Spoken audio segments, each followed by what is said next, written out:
part sur un autre problème d'interrupteur de rampe de spot. C'est le problème de la rampe de spot 2, d'accord. On part de K interrupteurs cette fois-ci, qui vont actionner une rampe de N spot. Et les interrupteurs sont numérotés et la rampe de spot, dans la rampe de spot, les spots sont numérotés. Chaque interrupteur J va allumer un ensemble de spots. Donc ça va être une assignation, hein, on va assigner à chaque interrupteur un ensemble d'ampoules, de spots qui va allumer. Voilà. Donc maintenant, si on actionne deux interrupteurs, alors c'est pas pareil que dans le premier problème, si on actionne deux interrupteurs, en fait on allume tous les spots associés à chacun des deux interrupteurs. En quelque sorte, la réunion des deux. D'accord ? Donc vous voyez que c'est un problème ensembliste. C'est-à-dire qu'à J, on associe une partie de l'ensemble des éléments de 1 à N. Donc voilà, on associe une partie. Et quand on actionne deux interrupteurs, c'est la réunion des deux parties. C'est pas la différence symétrique comme ça aurait été dans le problème précédent, où on avait une logique de 1 plus 1 égale 0. Voilà. Alors, quel est le but ? On voudrait assigner les K interrupteurs à la rampe. Donc une assignation, ça va être finalement quoi ? Une application de 1K, d'accord ? Voilà, c'est une application de 1K.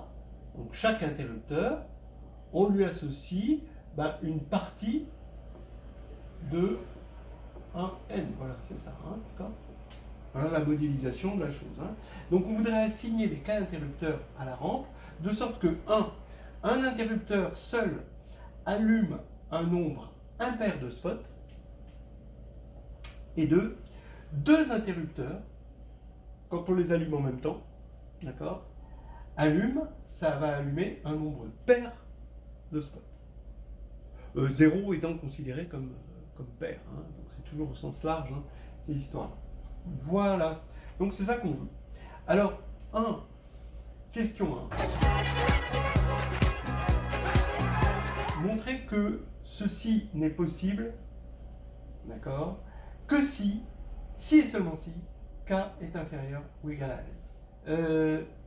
Si K est inférieur ou égal à N, alors c'est possible. Vous assignez à l'interrupteur 1 uniquement le spot 1 et à l'interrupteur 2 le spot 2 etc. et à l'interrupteur K le spot K.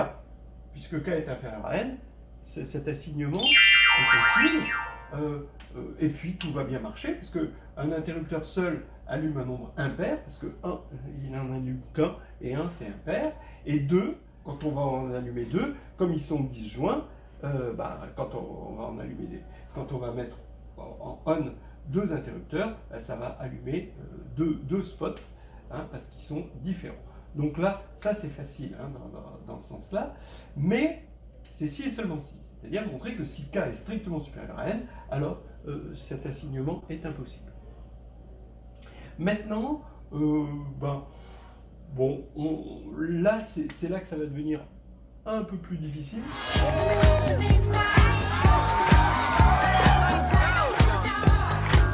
De combien de façons est-ce possible pour K égale N ? On pourrait le faire aussi pour K quelconque, mais pour K égale N, de combien de façons on peut... Donc, quel est le cardinal, finalement, des applications de 1K dans P de 1N, tel que... ceci est vrai, c'est-à-dire le cardinal de l'image de chaque élément est impair et le cardinal de la réunion de l'image de deux éléments distincts doit être pair. Voilà. Oui, alors là, combien il y en a ? Ça, c'est quand même un peu plus impliqué. Somebody help me. Somebody help me. on verra qu'on sera amené à des considérations de groupe orthogonal sur un corps fini. Et en plus, pas n'importe quel corps fini. Voilà. Alors, l'idée ici, encore une fois, c'est de travailler sur F2. Le problème concerne la parité, et on travaille dans les ensembles les parties d'un ensemble fini, et ça va avoir une structure d'algèbre sur F2, d'algèbre de Boole, et ça va être tout à fait adapté au problème. Donc voilà, tentez-vous, parce que le prochain coup, je vais donner la solution au moins de Q1. Alors, la solution à la question 1. D'abord, bon, pour la présentation du problème, on a eu besoin de la réunion. C'était plus joli à dire avec des réunions, hein, plus dans la pratique. Mais pour la solution du problème, on va utiliser plutôt l'intersection. Quelle est la relation entre la réunion et l'intersection? C'est que le cardinal de la réunion, c'est le cardinal de A plus le cardinal de B moins le cardinal de l'intersection. Ça, on sait tous ça. Ce qui fait que, comme le cardinal de A était impair et le cardinal de B est impair, par ce qu'on exige, hein, d'accord, la première condition, et la somme des deux, ça va être pair. Donc la parité du cardinal de la réunion n'est vraie ne dépend que de la parité de l'intersection. Donc ça veut dire qu'on peut remplacer le cardinal de la réunion est pair par le cardinal de l'intersection est pair. Voilà. Donc finalement, on veut assigner à chaque interrupteur des ensembles. Donc on veut une famille des sous-ensembles de E égale 1n. C'est-à-dire qu'on veut une famille de sous-ensembles tels que le cardinal de chaque sous-ensemble est impair et le cardinal de chaque intersection de deux sous-ensembles est pair. Alors maintenant, rappelez-vous que le cardinal de l'ensemble des parties de E, c'est 2 puissance quart 2, c'est-à-dire 2 puissance n, hein, d'accord. Et c'est là que la caractéristique 2 est en train de poindre, c'est-à-dire un espace vectoriel sur F2 de dimension n, hein, va arriver. D'accord. Et bien maintenant, P de E est en bijection avec F de n. Bon, c'est évident, hein. On prend un ensemble A, d'accord, et on va lui associer quoi? Le n-uplet des éléments de